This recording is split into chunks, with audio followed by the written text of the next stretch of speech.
जंगल में भूत रहता है, एक डरावनी और रोमांचक कहानी।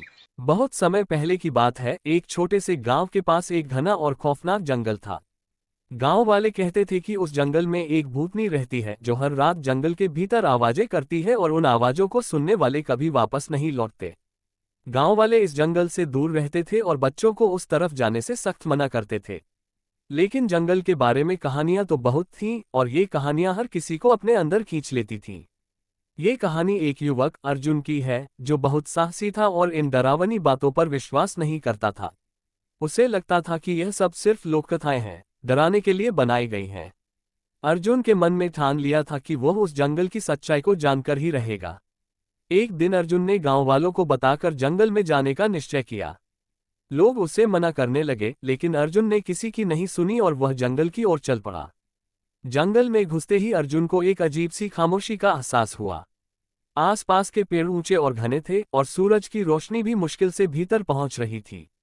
जैसे जैसे अर्जुन आगे बढ़ा, उसके कदमों की आवाज भी गूंजने लगी और हवा में एक अजीब सी ठंडक महसूस होने लगी। काफी समय बाद अर्जुन एक पुरानी और सुनसान सी गुफा के पास पहुंचा। गुफा का मुंह काला और अंधेरा था और उसमें से कुछ हल्की आवाजें आ रही थीं। अर्जुन ने सोचा कि यह शायद कोई जानवर हो, लेकिन जैसे ही उसने गुफा में कदम रखा, हवा में एक अजीब सी खुशबू आने लगी, जैसे सड़े हुए फूलों की महक। अर्जुन को महसूस हुआ कि कुछ तो गड़बड़ है। तभी अचानक गुफा के अंदर से एक महिला की आवाज सुनाई दी, तुम यहाँ क्या कर रहे हो? अर्जुन चौंका और पलट कर देखा, लेकिन सामने कोई नहीं था। फिर एक खौफनाक साया उसकी आंखों के सामने आया।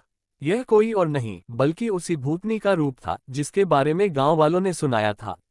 भूतनी ने अर्जुन को घूरते हुए कहा, तुमने हमारी दुनिया में क्यों कदम रखा? अब तुम यहां से नहीं निकल सकोगे। अर्जुन का दिल दहला हुआ था, लेकिन उसने डर को नकारते हुए कहा, तुम जो भी हो, मैं डरने वाला नहीं हूं। मैं जानना चाहता हूं कि तुम हो कौन? भूतनी की आंखों में एक गहरी उदासी और दर्द था। उसने कहा, मैं कभी यहां नहीं आई थी। मैं एक जादूगरनी थी जो यहाँ के जंगल के बीच अपनी शिक्षा प्राप्त करने आई थी। लेकिन एक दिन कुछ बुरे लोगों ने मुझे इस जंगल में फंसा लिया और मुझे मार डाला। मेरी आत्मा अब इस जंगल में बंधी हुई है। मैं हर रात यहाँ वास करने के लिए मजबूर हूँ। अर्जुन ने सुनी और उसकी मदद करने का निर्णय लिया।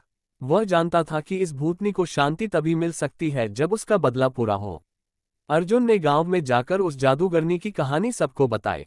गांव वालों ने साथ मिलकर उस स्थान को साफ किया और उसकी आत्मा को शांति दी। जैसे ही भूतनी को शांति मिली, उसका रूप धीरे धीरे हल्का हुआ और अंततः वह चली गई। जंगल फिर से शांत हो गया और अर्जुन को एहसास हुआ कि कभी कभी डर के पीछे छिपे हुए राज हमारी समझ से कहीं ज्यादा गहरे होते हैं।